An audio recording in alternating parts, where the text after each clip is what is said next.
Student, कैसे हैं आप लोग। आज हम लेसन नंबर 3 जो पढ़ रहे थे, कल जो हमने लेसन नंबर 3 पढ़ा था उसके बारे में आज आगे हम पढ़ने जा रहे हैं। और कल मैं आपको शुभकामनाएं देना भूल गया। इसके पहले लेसन स्टार्ट करने के पहले आपको शुभकामना देना चाहूंगा उन बच्चों के लिए जिन्होंने 2019 और 20 के सेशन में आर्ट्स के जो रिजल्ट आया उसमें एक बहुत अच्छा रिजल्ट उन्होंने हासिल किया। उनके ड्रीम्स थे वो कंप्लीट हुए और उन्होंने जो परसेंटेज उन्होंने अपने माइंड में सेट कर रखी थी उन्होंने वो प्राप्त की। तो उनको और उनके परिवार को मेरी और विद्यालय परिवार की ओर से बहुत बहुत ढेर सारी शुभकामनाएं। और हम चाहते हैं कि इसी प्रकार से ये परंपरा आप लोग कंटिन्यू नए सेशन में भी बनाए रखें और जो रिजल्ट्स इस सेशन में हमको प्राप्त हुए वो आगे के सेशन में भी आप लोग इसी प्रकार से विद्यालय को रिजल्ट देते रहें और आप लोग अपने फ्यूचर में आगे बढ़ते रहें। इन्हीं शुभकामनाओं के साथ हम लेसन चालू करते हैं। लेसन नंबर 3 चल रहा था आपके धर्म। और धर्म की अगर हम बात करें तो धर्म के बारे में बहुत कुछ पढ़ चुके थे, धर्म के बारे में बहुत कुछ समझ चुके थे। धर्म क्या है, धर्म आपको 3 भाषाओं संबंधित बताया। एक बताया था आपको हिंदी में इसका अर्थ, एक बताया आपको अंग्रेजी में इसका अर्थ,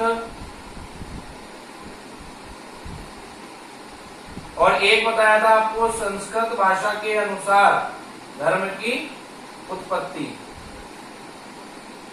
अर्थात यहाँ पर 3 भाषाओं के आधार पर धर्म को परिभाषित किया गया, उसके अर्थ को बताया गया। हिंदी में अगर हम बात करें तो हिंदी में धर्म क्या है, हिंदी में एक शब्द होता है स्वयं। स्वयं मतलब स्वयं को जानना, अर्थात स्वयं को जानना जो है वही धर्म कहलाता है। स्वयं को जानना ही धर्म क्यों कहा जाता है, क्योंकि देखिए सबसे बड़ी बात यह स्वयं यानी स्वयं को अगर हम पहचान लेंगे तो हमारे अंदर व्याप्त हमारे अंदर स्थित ईश्वर के अंश को हम पहचान सकेंगे, ईश्वर को हम पहचान सकेंगे।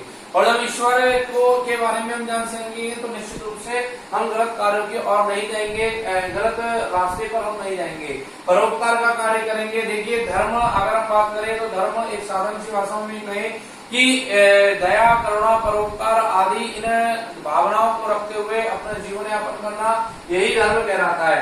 अब बात आती है अंग्रेजी भाषा की, तो अंग्रेजी भाषा में एक शब्द होता है रिलीजन, और रिलीजन का अर्थ होता है आस्था रखना। अर्थात रिलीजन का अर्थ होता है आस्था रखना, यानी कि किसी भी कार्य के प्रति हमारी जो आस्था होती है उस आस्था को, उस श्रद्धा को ही हम धर्म कहते हैं। हम किसी भी कार्य के प्रति, किसी भी ईश्वर के प्रति, ईश्वर के किसी भी रूप के प्रति या किसी व्यक्ति के प्रति अपनी जो आस्था रखते हैं, जो श्रद्धा रखते हैं, वही हमारे लिए धर्म बन जाता है। इसके बाद संस्कृत भाषा आती है, तो संस्कृत भाषा में एक शब्द आता है धारणार्थ, और इस धारणार्थ शब्द की उत्पत्ति हुई ग्रहघात से, और इसका अर्थ होता है धारण करना।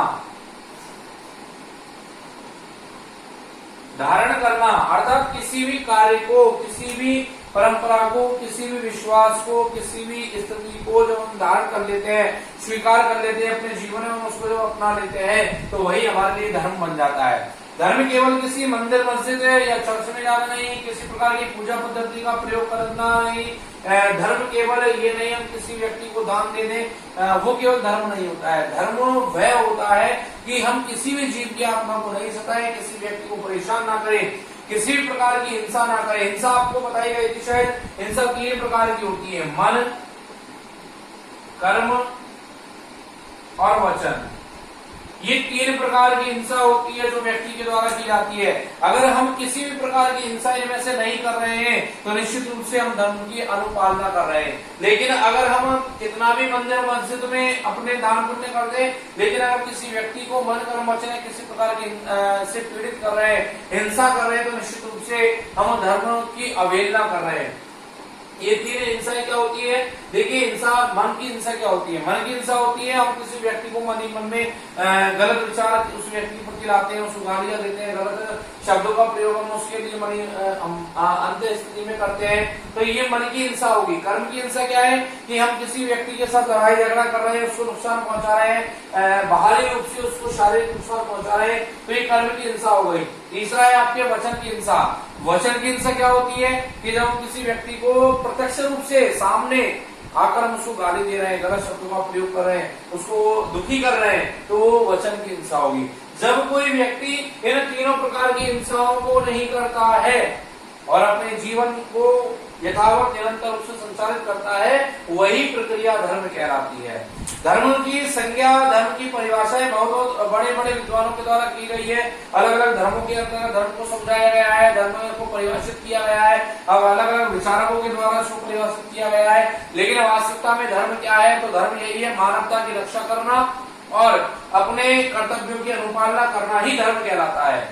और अगर विद्वानों की बात करें तो देखिए स्वामी विवेकानंद जो थे एक बहुत बड़े विद्वान थे, बहुत बड़े महापुरुष के रूप में उनको जाना जाता है। और स्वामी विवेकानंद ने कहा था कि हर व्यक्ति अपने लिए जीता है और जो अपने लिए जीता है वो जीते हुए भी मरा जैसा होता है, लेकिन जो व्यक्ति दूसरों के लिए जीता है वो वास्तविकता में जीवन जीता है।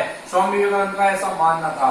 यानी कि अगर हम अपना जीवन यापन कर रहे हैं, अपने सुख सुविधाओं को जुटाने में लगे हुए हैं, तो वो हमारे केवल और केवल मृत शरीर के समान हम कार्य, मृत शरीर के समान जीवन जी रहे हैं। जीवन तो वो है कि हम अपने आवश्यकताओं और अपने कार्यों को पूरा करने के साथ साथ हम दूसरे के कार्यों में भी अपना सहयोग करें, दूसरे की आवश्यकताओं को पूरा करने में हम अपना सहयोग करें, तो फिर वो धर्म कहलाता है। ये कोई धर्म नहीं होता कि हम अपने जीवन की आवश्यकताओं को पूरा करें। भागवत गीता के अंतर्गत भगवान श्री कृष्ण ने कहा है कि हमें प्रत्येक जीव को अपने समान समझना चाहिए, अर्थात हमें ये ध्यान रखना चाहिए कि हमें जो पीड़ा होती है, हमें जो प्रॉब्लम्स होती है, समस्याएं आती है, वो अन्य जीव के लिए भी हो सकती है। जो दर्द हमें होता है वो दर्द अन्य जीव को भी हो सकता है। उसको पीड़ित ना करे, उसके ऊपर अत्याचार ना करे, चाहे वो मानव हो या जीव जगत का कोई भी प्राणी हो। अगर हम ऐसा सोचते हैं और ऐसा करते हैं तो निश्चित रूप से हम धर्म की अनुपालना कर रहे हैं। तो यहाँ धर्म जो है वो बहुत ही ज्यादा इम्पोर्टेंट विचारधारा बताई गई है थिंकरों के द्वारा। अब बात आती है इसी धर्म में कि सबसे पहले धर्म कौन सा आया था, यानी सबसे पहले धर्म, सबसे प्राचीन धर्म जो है विश्व का वो कौन सा है? तो सबसे प्राचीन धर्म यहाँ पर जो जाना जाता है वो आपके सनातन धर्म माना जाता है। कौन सा धर्म है? सनातन धर्म है। और सनातन धर्म की अगर हम बात करें तो सनातन धर्म का प्रारंभ पूर्वी संस्कृतियों से माना जाता है, यानी पूर्वी संस्कृतियां जब आई थी तभी से सनातन धर्म चला आ रहा है, यानी प्राचीन कई वर्षों पहले सनातन धर्म चला आ रहा है। और उस समय, उस प्राचीन धर्म के समय, उस सनातन धर्म के समय जो व्यवस्थाएं थी वो भी अलग प्रकार से संचालित की जाती थी। उस समय संपूर्ण मानव जाति को 4 वर्ण व्यवस्थाओं में बांटा गया। और 4 वर्ण व्यवस्थाओं की अगर हम बात करें, 4 वर्ण व्यवस्थाओं में बांटा गया। पहले कोई हिंदू मुसलमान या अन्य कोई जाति और उपजाति नहीं हुआ करते थे, केवल 4 वर्ण होते थे, 4 वर्ग होते थे, जिनमें पहला वर्ग जो होता था वो ब्राह्मण का होता था, दूसरा वर्ग जो होता था वो क्षत्रिय का होता था, तीसरा वर्ग जो होता था वो वैश्य का होता था, और चौथा वर्ग जो होता था वो शूद्र का होता था। यानी इन 4 वर्गों के आधार पर संपूर्ण मानव जाति का विभाजन होता था। इन 4 वर्गों में पूरी मानव जाति विभाजित थी। कोई हिंदू, कोई मुसलमान, कोई ईसाई, कोई सिख, कोई नहीं होता था, केवल ये 4 वर्ण होते थे। और ये 4 वर्णों का, 4 वर्गों का निर्धारण उनके कर्म पे आधारित था। यानी ब्राह्मण, देखिए फर्स्ट यहाँ पर हम देख रहे हैं ब्राह्मण।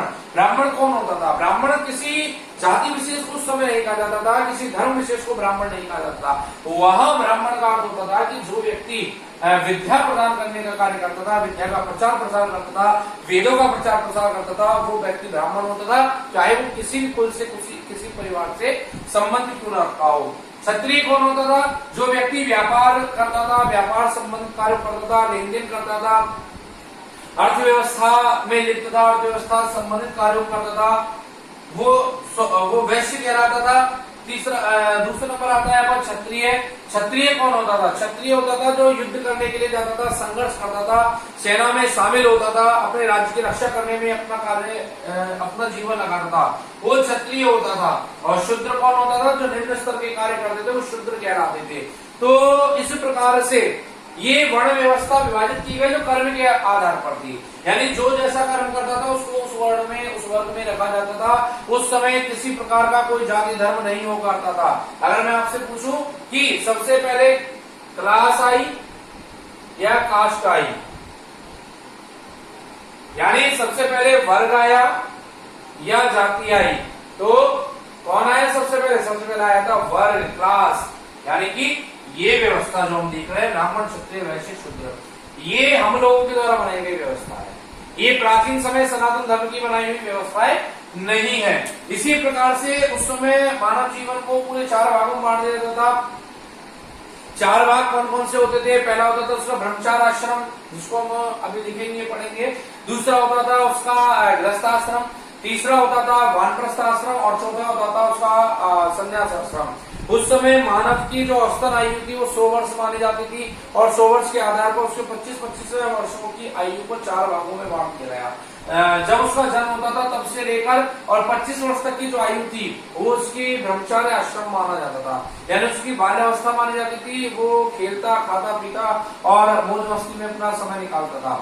25 वर्ष से जैसे ऊपर जाता 26 से 50 वर्ष तक की आयु उसकी गृहस्थाश्रम की मानी जाती, यानी उसका विवाह कर दिया जाता था और वो अपने परिवार का पालन पोषण करने, रोजगार करने में अपना समय निकालता था। 51 से 75 वर्ष की जो आयु थी वो उसकी वानप्रस्थ आश्रम की थी, यानी वो अपने परिवार को छोड़कर या परिवार के साथ वो वनों में चला जाता और वहीं अपना जीवन यापन करता था। चौथी जो अवस्था थी वो अज्ञात आश्रम की थी या संन्यास आश्रम की, जहां वह सभी लोगों को छोड़कर, अपने परिवारजनों को छोड़कर ऐसे स्थान पर चला जाता था जहां किसी को उसके बारे में कोई पता नहीं होता था और वही उसकी मृत्यु हो जाती थी। तो इस प्रकार से सनातन धर्म जो है वो प्राचीन समय से चला आ रहा है और प्राचीन समय में सनातन धर्म चला आया उसी ने वर्ण व्यवस्था प्रदान की, उसी ने आश्रम व्यवस्थाएं प्रदान की। तो और बाकी के जो धर्म है उनकी उत्पत्ति इसी धर्म से मानी जाती है, चाहे वो जैन धर्म हो, बौद्ध धर्म हो या अन्य कोई धर्म हो। और कुछ आधुनिक धर्म है जिनकी उत्पत्ति कुछ वर्षों पहले हुई है, जैसे ईसाई धर्म की हम बात करें या हम इस्लाम धर्म की बात करें तो इनकी उत्पत्ति ज्यादा लंबे समय पहले नहीं, 600 ईस्वी पूर्व या 2016 वर्ष ईस्वी पूर्व ईसाई धर्म और इस्लाम धर्म की उत्पत्ति मानी जाती है। तो ये लेसन नंबर 3 है, इनके बारे में विस्तार से आगे हम अगली क्लास में पढ़ेंगे। और ये जो आपको पढ़ाया जा रहा है इसको आप ध्यानपूर्वक पढ़िए, इससे संबंधित जो नोट्स है, क्वेश्चंस है वो आपको प्रोवाइड करवा दिए जाएंगे और अपना ध्यान पूरे पढ़ाई पर लगाइए। और संक्रमण काल में सबसे बड़ी बात सुरक्षित रहिए, घर पे रहिए, सुरक्षित रहिए, अपने परिवार को स्वस्थ रखिए। आगे की बातें हम अगली क्लास में करेंगे, तब तक के लिए आप इंतजार कीजिए। Okay, thanks for the day.